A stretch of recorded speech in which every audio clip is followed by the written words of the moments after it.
बिस्मिल्लाहिर्रहमानिर्रहीम अस्सलामु अलैकुम रहमतुल्लाहि व बरकातुहू। लॉन्ग क्वेश्चन शुरू करते हैं जल्दी जल्दी। Chapter number 8 agriculture life stock and fisheries माही परवरी। तो जनाब चैप्टर गायब हो गया ये जी। पहला लॉन्ग सवाल,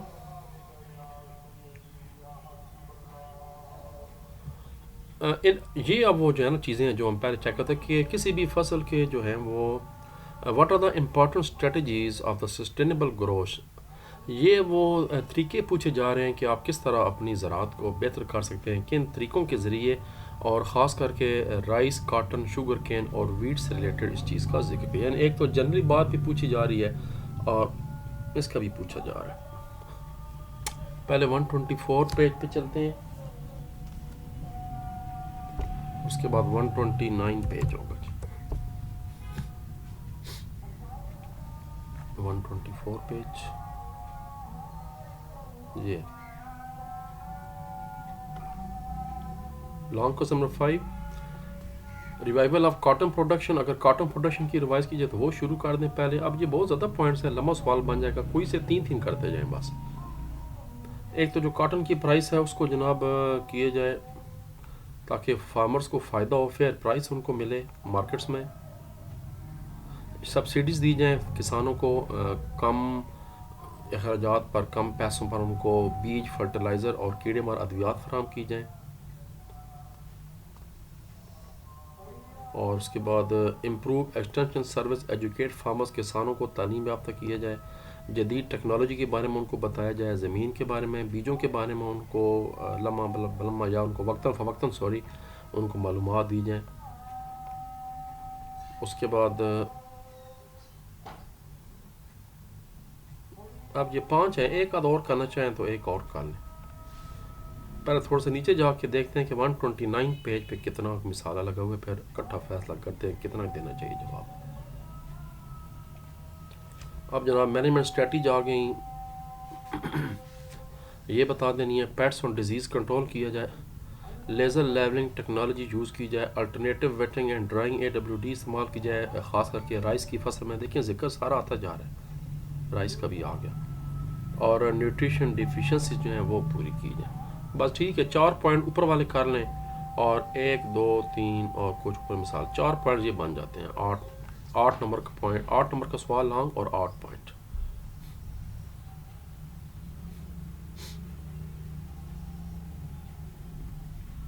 लो जी, फिर अगला सवाल,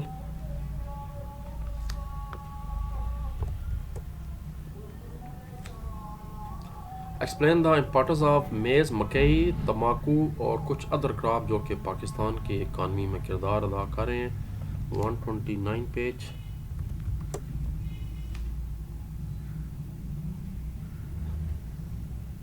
सॉरी 130 पेज है जी, इसका पेज नंबर ठीक कर लें। 130 यहाँ से स्टार्ट हो रहा है, ये 130 पेज है, नॉट 129। पहले मकई का बता दें, ये हमारा पूरे इकानमी में 3.5% है और GDP में इसका हिस्सा 0.6% है। पोल्ट्री के लिए इस्तेमाल हो रही है, फीड्स बनाने के लिए इस्तेमाल होती है, कस्टर्ड पाउडर बनते हैं, कॉर्न फ्लोर बनता है। उसके बाद कितना इलाका था हेक्टर वो बता दें, कितनी जगह पे उगती है वो बता दें। 50 से 500 मिलीमीटर बारिश चाहिए होती है इसको। उसके बाद तम्बाकू आ गया, तम्बाकू का बता दें। तम्बाकू का कल्टीवेशन मेथड बताने की ज़रूरत नहीं है, फिर सवाल लंबा हो जाता है क्योंकि वो अलग सवाल है, सवाल नंबर 4। इसलिए तम्बाकू का सिर्फ यहाँ तक बता दें। वर्जीनिया टबैको कंपनी है बड़ी मशहूर, और इसका भी आप सिर्फ यहाँ तक बता दें बस, बड़ा है इतना, इसकी ज़रूरत नहीं है। उसके बाद अदर क्रॉप्स का नीचे जिक्र अगले पेज पे है, ये अदर क्रॉप्स 130। तो ये इसका पेज नंबर ठीक करें काइंडली, पेज नंबर 130 एंड 131। अब अदर क्रॉप्स आ जाएं जिसमें बाजरा आ गया, ज्वार आ गई, ये ज्वार लिखा हुआ है, ग्राम सिट्टे, बारले बनता है, मस्टर्ड बन जाती है, टबैको, सरसों, मूंग, माश, आलू, चिलीज़, ओनियन, प्याज, टमाटर, भिंडियाँ, कद्दू, ठिपर, टिंडे, आलू की फेयर खुराक। तो बस यहाँ पर जो आप सवाल आके खत्म हो रहे। ये नेक्स्ट क्वेश्चन,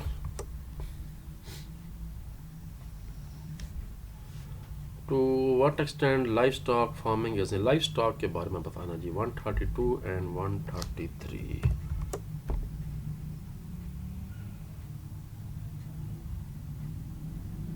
लो जी लाइफ स्टॉक फार्मिंग आ गई, पूरा डिटेल बताएं। ये जनाब किसानों को डोमेस्टिकली भी चीज़ें फराहम करता है, इससे हम लोग गोश्त, अंडे और कई एनिमल और डेयरी प्रोडक्ट्स यूज़ करते हैं, इस्तेमाल करते हैं। कंट्री इकानमी में इसका बहुत ज़्यादा हिस्सा है, 11% हिस्सा है इसका। तीन तरह के जो है ना लाइफ स्टॉक की किस्में हैं, इनको नोमैडिक है और सेटल्ड है और उसके बाद ट्रांसह्यूमन्स है। अब नोमैडिक का बता दें पूरा का पूरा, सेटल बता दें जो पक्के पक्के ऑलरेडी फार्मर्स मुस्तकिल जगह पे बने हुए हैं, जैसे पंजाब और सिंध के अंदर है। KPK में जो है वो अमूमन जो है वो नोमैडिक होती है, खाना बदोशी होती है। बलूचिस्तान और पश्तून ट्राइब्स में, जबकि जो हमारे शुमाली गिलगित बल्तिस्तान के इलाके हैं वहाँ पर जो है वो ट्रांस ह्यूमन जो है ना वो फार्मिंग होती है। कश्मीर रीजन हो गया, गुजर एंड बकरवाल टाइप है कश्मीर के इलाके में, गिलगित बल्तिस्तान हो, बस यहाँ तक ख़त्म हो जाएगा शीप एंड गोट्स।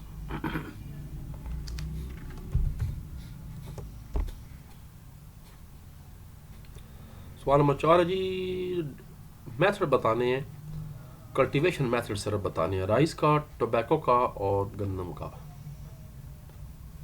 अब सिर्फ कल्टीवेशन मेथड, किस तरह इसको उगाया जाता है।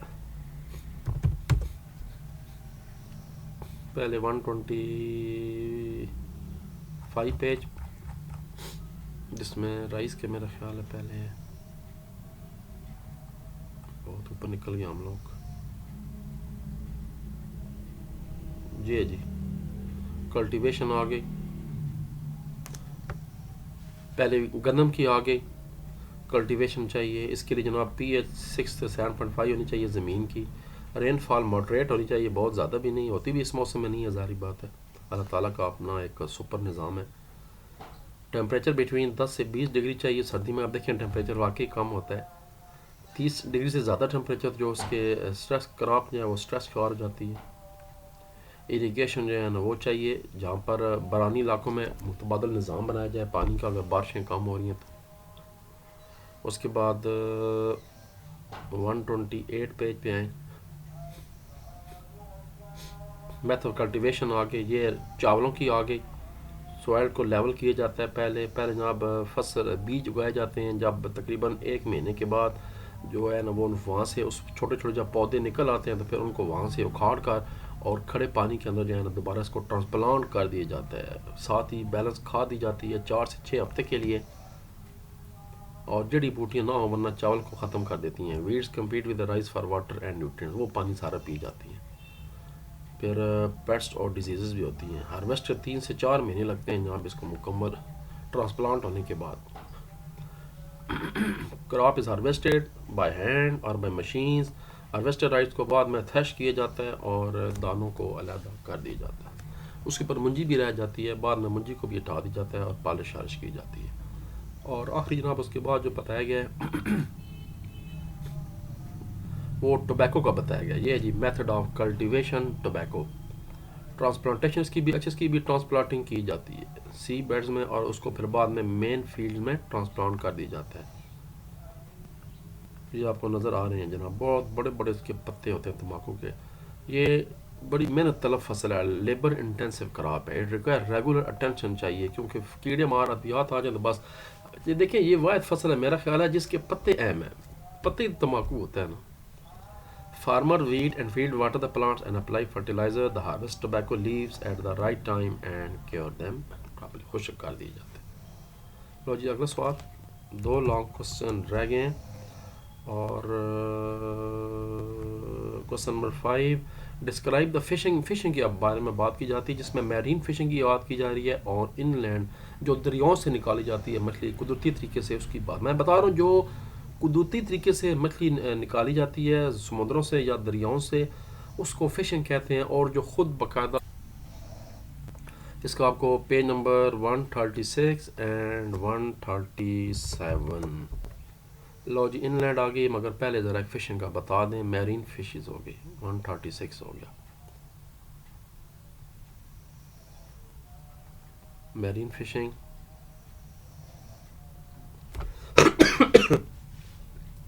ये है जी, यहाँ से स्टार्ट करेंगे मैरीन फिशिंग। इसकी पेज नंबरिंग थोड़ा सा ठीक कर दें, पेज 135 है। उसके बाद मैरीन फिशिंग के आगे मज़ीद टाइप्स बता दें। सबसिस्टेंट फिशिंग है। उसके बाद जनाब बता दें कि इसके वाली कैसे इसको बेहतर किया जा सकता है मैरीन फिशेस को, वो बता दें। उसके बाद जो दूसरा इनलैंड का पूछा गया है, अब वो बता दें। इनलैंड जो कि मीठे पानी की होती हैं मछलियाँ दरियाओं में, जो समुद्र वाली है वो नमकीन पानी की होती हैं। बस यहाँ तक ये सवाल ख़त्म हो जाएगा। जो एक्वेटिक है वो अलग सवाल, उसका इससे कोई तलक नहीं है। एक्वेटिक नहीं पूछा गया, बिल्कुल सिर्फ दो ही पूछे गए,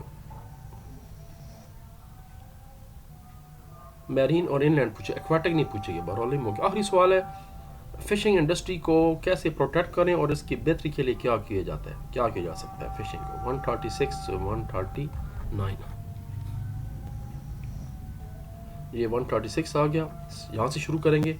सस्टेनेबल डेवलपमेंट ऑफ फिशिंग, ये मैंने लिखा हुआ ऑलरेडी। क्वेश्चन नंबर 6A, ये पहले बता दें क्लोज फिशिंग ग्राउंड्स बनाए जाएं स्पॉनिंग सीजन के अंदर।